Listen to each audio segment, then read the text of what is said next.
एक बार एक महात्मा अपने शिष्यों को उपदेश दे रहे थे कि हमारा शरीर वह साधन है जो हमें मुक्ति के द्वार पर लेकर जाता है। यह हमारा सबसे बढ़िया साथी है। एक स्वस्थ शरीर आपके लिए एक वरदान हो सकता है, लेकिन एक बीमारियों से ग्रस्त शरीर आपके लिए एक शाप होता है। ऐसा शरीर आपको जिंदगी भर दुखी रखेगा, चाहे आपके पास कितना ही धन क्यों ना हो। अगर आपका शरीर बीमारियों से ग्रस्त है तो वो धन आपके किसी काम का नहीं रह जाएगा, क्योंकि आप अपने धन का उपयोग ही नहीं कर पाएंगे। उस महात्मा ने उनको बताया कि बहुत सारे योगी पहाड़ों में जाकर कठिन तप करते हैं, बहुत दिनों तक भूखे रहते हैं, व्रत करते हैं। वो ऐसा इसलिए करते हैं ताकि वो अपने शरीर को मजबूत बना सके, ताकि उनका शरीर लंबे समय तक जीवित रह सके और वो लंबे समय तक जीवित रह के मुक्ति के द्वार खोल सके। जब सन्यासी अपने शिष्यों को ये सब बातें बता रहे थे तो वहां पर एक बुजुर्ग आदमी अपने जवान बेटे को लेकर उनके पास पहुंचा।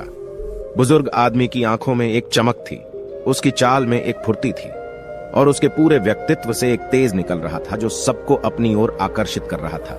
लेकिन उसका जवान बेटा उसके बिल्कुल विपरीत था। उसके चेहरे पर कोई तेज नहीं था, उसकी चाल से वो थका थका लग रहा था। उस जवान युवक को देखकर ऐसा लगता था जैसे सारे संसार की विपत्ति उसी के कंधों पर आ गई है। उसमें जवानी के कोई लक्षण दिखाई नहीं दे रहे थे। वो ऐसा प्रतीत हो रहा था जैसे जवानी में ही उसे बुढ़ापा आ गया हो। आश्रम के शिष्यों की तरफ बिना कोई ध्यान दिए वह बुजुर्ग आदमी अपने बेटे को लेकर उस महात्मा के पास पहुंच गया।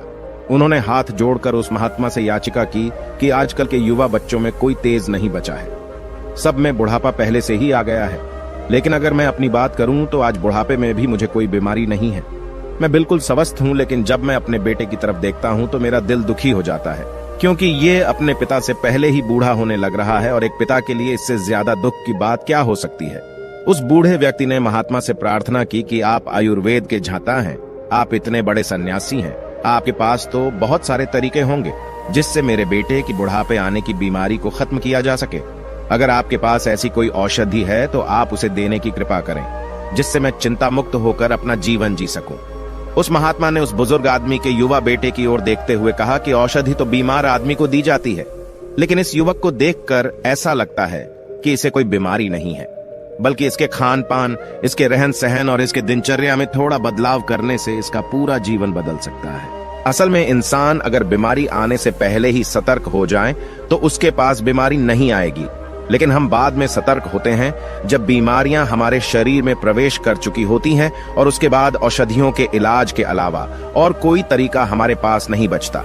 लेकिन मैं सबको कहता हूं कि जो भी इंसान अपना स्वस्थ शरीर चाहता है, अच्छा खुशहाली से भरा जीवन जीना चाहता है, उसे अपनी दिनचर्या में कुछ नियम अपनाने होंगे। उसे कुछ भोजन ऐसे खाने होंगे जो उसके शरीर के लिए लाभकारी हो। इसके अलावा उसे ऐसे योग सीखने होंगे जिन्हें वह जीवन भर कर सकें। अगर वो सिर्फ इन 3 बिंदुओं को विस्तार से समझ लेता है तो उसका शरीर उसके लिए वरदान साबित हो जाएगा।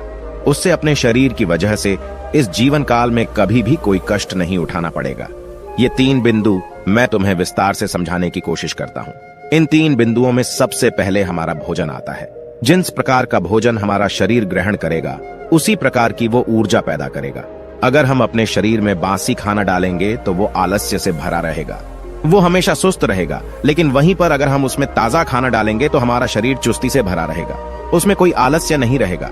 महात्मा ने अपनी बात पर प्रकाश डालते हुए कहा कि किसी भी देश का भोजन वहां के मौसम और वहां की जलवायु पर निर्भर करता है। मौसम के हिसाब से सर्दी का अलग खाना होता है, गर्मियों का अलग खाना होता है और उसी प्रकार अलग अलग मौसमों का अलग अलग खाना होता है। और अगर हम मौसम की बात करें तो जो लोग समुद्र के किनारे रहते हैं उनका खाना अलग होगा, और जो लोग रेगिस्तान के पास रहते हैं उनका खाना उनसे बिल्कुल अलग होगा, क्योंकि अलग अलग देश में वहां की जलवायु के हिसाब से फसल उगाई जाती है और जो फसल वहां पर उगती है उसी के हिसाब से वहां पर भोजन तैयार किया जाता है। लेकिन चाहे किसी भी देश या किसी भी जलवायु का भोजन क्यों ना हो, अगर तुम अपने भोजन के साथ कुछ खाद्य पदार्थ और लेते हो तो तुम्हारा शरीर अपने आप चुस्त रहेगा, ऊर्जा से भरा रहेगा। उदाहरण के लिए मैं तुम्हें बताना चाहता हूं कि खाने के साथ गाय का देसी घी बहुत ही लाभकारी होता है, लेकिन जरूरत से ज्यादा घी खाना भी नुकसानदायक हो सकता है। इसलिए जब भी आप अपने सुबह या फिर रात्रि का भोजन करें तो उसके साथ 2 से 5 चम्मच देसी घी का सेवन अवश्य करें। इससे आपके शरीर के जोड़ों के अंदर वो घी पहुंचता है, जिससे आपके जोड़ उम्र बढ़ने पर भी अच्छी तरह काम करते रहते हैं। तुमने बहुत सारे लोगों को देखा होगा जिनके घुटनों में दर्द रहता है, जिनके हाथ में दर्द रहता है। यह बीमारी तभी होती है जब हमारे शरीर में पर्याप्त मात्रा में तेल नहीं पहुंचता है। तेल यानी कि देशी घी हमारे शरीर के लिए सबसे ज्यादा लाभकारी होता है। इसके अलावा रात के खाने के बाद गाय का दूध अवश्य पिएं। गाय का दूध भैंस के दूध से ज्यादा बेहतर होता है, क्योंकि गाय के दूध से हमारा दिमाग तेजी से काम करता है, उसकी कार्य करने की क्षमता बढ़ती है, शरीर में चुस्ती बढ़ती है। उस महात्मा ने आगे बताया कि सुबह सुबह तुम्हें भर पेट खाना खाना चाहिए, क्योंकि वो खाना दिन भर काम करने से हजम हो जाता है। लेकिन रात में अगर भरपेट खाना खाया जाता है तो हमारा शरीर नींद में जाने के बाद उस खाने को अच्छी तरह से हजम नहीं कर पाता, और इसी वजह से कुछ लोगों का पेट सुबह सुबह अच्छे से साफ नहीं हो पाता है। और जब पेट अच्छे से साफ नहीं होता, उसी से बहुत सारी बीमारियों का जन्म होता है। इसलिए रात में हल्का खाना खाएं और खाने के बाद थोड़ी सी मिठाई अवश्य खाएं, क्योंकि खाने के बाद थोड़ा मीठा खाने से हमारी पाचन क्रिया तेज हो जाती है। उसके बाद हमारा खाना जल्दी हजम हो जाता है। इसके अलावा बासी भोजन कभी ना खाएं। बासी भोजन खाने से अच्छा है आप भूखे रह जाए, लेकिन बासी भोजन, सड़ा हुआ भोजन हमारे शरीर के अंदर जाकर बहुत सारे कीटाणु पैदा कर देता है, और उसी की वजह से बहुत सारी बीमारियों का जन्म होता है। महात्मा ने अपने सभी शिष्यों को चेतावनी देते हुए कहा कि हफ्ते में कम से कम एक दिन बहुत ही हल्का खाना जरूर खाएं, या हो सके तो व्रत रख सकते हैं, क्योंकि एक दिन खाना खाने से या कम खाना खाने से हमारा कोई ज्यादा नुकसान नहीं होगा, लेकिन फायदा यह होगा कि हमारे पाचन तंत्र को एक दिन के लिए आराम जरूर मिल जाएगा। जो पाचन तंत्र सुबह शाम दिन रात 24 घंटे 365 दिन काम करता रहता है, उसे कम से कम एक सप्ताह में एक दिन कम से कम आराम तो जरूर देना चाहिए, ताकि वो अपना कार्य आसानी से, अच्छे से और लंबे समय तक कर सके। अगर भोजन की बात आती है तो ऐसे में हमें कुछ नियम अपनी दैनिक दिनचर्या में जरूर अपनाने चाहिए, और उसमें से सबसे पहले नियम है सुबह से खाना। जो लोग समय से ग्रहण नहीं करते हैं, उनके अवचेतन मन के पास कोई स्पष्ट संदेश नहीं पहुंचता है, और इसलिए उनका अवचेतन मन उनके पाचन तंत्र के पास एक स्पष्ट संदेश नहीं पहुंचा पाता कि इस खाने को पचाने का कार्य करो। और वहीं पर दूसरी तरफ जो लोग समय से भोजन करते हैं, तो उनके अवचेतन मन के पास एक स्पष्ट संदेश पहुंचता है कि यह समय खाना खाने के लिए बना है, और इसलिए उनका वो चेतन मन उनके पाचन तंत्र को पचाने के कार्य में लगा देता है। हम सबको पता है कि हमारा अवचेतन मन स्पष्ट संदेशों में काम करता है। अगर हम उसके पास स्पष्ट संदेश भेजेंगे तो वो हमारे शरीर को ठीक करने में अद्भुत कार्य करेगा। दूसरा नियम जो शरीर को स्वस्थ बनाने के साथ साथ उसे बलशाली भी बनाता है, वो है अपने शरीर की अच्छे तेल से मालिश करना। कम से कम सप्ताह में एक बार अपने पूरे शरीर की अच्छे तेल से मालिश जरूर करें। उससे हमारी त्वचा के जितने भी अणु खत्म हो चुके हैं या मरे हुए अणु हैं, वो त्वचा से दूर हट जाते हैं, और हमारी त्वचा में एक नई फुर्ती, एक नई ताजगी पैदा होती है, और वो ताजगी हमारा आलस्य खत्म कर देती है। शरीर पर अच्छे तेल की मालिश करने का एक और फायदा होता है, उससे हमारा शरीर आकर्षक बना रहता है, हमारा शरीर युवा बना रहता है। अगला नियम आपके जीवन से तनाव को पूरी तरह से गायब कर सकता है। इस नियम का जो भी पालन करता है, उसके पास बीमारी दूर दूर तक नहीं फटती। वो नियम है समय से सोना और समय से जगना। आपको यह नियम बड़ा ही साधारण सा लगा होगा। आपको यह लग रहा होगा कि इस नियम के बारे में तो हम सब जानते हैं, लेकिन समय से सोने और समय से जागने के अद्भुत फायदे हैं। अगर आप यह जान लेंगे तो विश्वास मानिए, आप अपने आप ही इस नियम का अनुसरण करने में लग जाएंगे। अगर आप समय से सोने और समय से उठने के चमत्कारिक फायदे जानना चाहते हैं, तो आप नीचे कमेंट कर सकते हैं, हम उसके ऊपर भी वीडियो बना देंगे।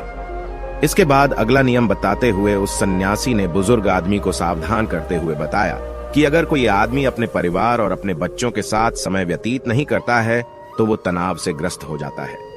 घर में सुख शांति रहती है तो मन खुश रहता है। सभी परिवार के जन, सभी परिवार के लोग भी खुश रहते हैं, और इसलिए परिवार के पास कोई भी नकारात्मक ऊर्जा पास में नहीं आती। और उसके बाद आपका परिवार, आपके बच्चे और आप तंदुरुस्ती भरा जीवन जी सकते हैं। कुछ लोग काम ज्यादा होने की वजह से अपने परिवार, अपने बच्चों के साथ ज्यादा समय नहीं बिता पाते। ऐसे लोग अगर रोज अपने परिवार को समय नहीं दे सकते, तो कम से कम कुछ दिन, कुछ महीनों के लिए उन्हें कहीं घुमाने के लिए जरूर लेकर जाएं।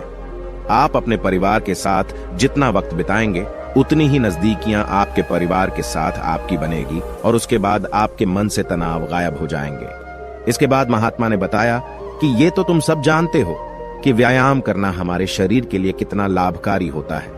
हर एक इंसान को व्यायाम करना चाहिए और उस समय से व्यायाम करना चाहिए, लेकिन कुछ लोग व्यायाम करने का गलत अर्थ निकाल लेते हैं। व्यायाम उतना ही करो जिससे तुम्हारे शरीर को पीड़ा न पहुंचे। कुछ लोग व्यायाम ज्यादा करने के लिए अपने शरीर को पीड़ा पहुंचाते रहते हैं, लेकिन व्यायाम सिर्फ उतना ही होना चाहिए जितना आप सहन कर सकते हैं। अपनी सीमाओं के परे जाना, अपने शरीर को पीड़ा पहुंचाना आपको थका देगा और थकने के बाद आपके अंदर आलस्य भर जाएगा और उसके बाद आपका कोई काम करने का मन नहीं करेगा। इसलिए अपने आप को इतना मत थकाओ कि आप अपना काम भी ना कर पाओ। और व्यायाम करने के साथ साथ एक नियम और अपनाना चाहिए, और वो नियम है ध्यान का नियम। ध्यान करने से हमारा दिमाग और हमारा मन एकाग्र होना सीखता है, वह विचारों से मुक्त हो जाता है। और जब दिमाग और हमारा मन विचारों से मुक्त हो जाता है तो शरीर से तनाव चला जाता है, क्योंकि विचार ही तनाव का असली कारण होते हैं। जो लोग समझदार हैं वो जानते हैं कि विचार ही हमें दुख पहुंचाते हैं और विचार ही हमारे तनाव का असली कारण होते हैं। इसलिए लोग शून्यता में जाने का ध्यान करते हैं। लेकिन अगर आप भी रोज ध्यान करते हैं तो इससे आप विचार रहित तो होंगे ही, साथ ही साथ आपके चेहरे का तेज बढ़ेगा और आपकी इंद्रियां यानी कि आंख, नाक, कान, त्वचा और आपका मस्तिष्क अच्छी तरह से कार्य कर पाएंगे। भोजन और नियम के बारे में विस्तार से बताने के बाद उस महात्मा ने योग के बारे में बताना शुरू किया। उन्होंने बताया कि कुछ योग ऐसे होते हैं जो हम अपना काम करते करते अभ्यास कर सकते हैं और उनका अभ्यास करने से हमें चमत्कारिक फायदे मिलते हैं। एक योग जो सबसे ज्यादा लाभकारी होता है और जिसे करने के लिए अलग से समय नहीं निकालना पड़ता। आप कोई भी काम करते हुए उस योग को कर सकते हैं और वह योग है गहरी सांसें लेना। जब भी आप सांस लेते हो तो अपनी नाभि से सांस लेने की कोशिश करें। सिर्फ छाती में सांस भरकर या अपने कंठ में सांस भरकर ना छोड़े। न अभी तक सांस को जाने दें और नाभि से ही सांस को आने दें।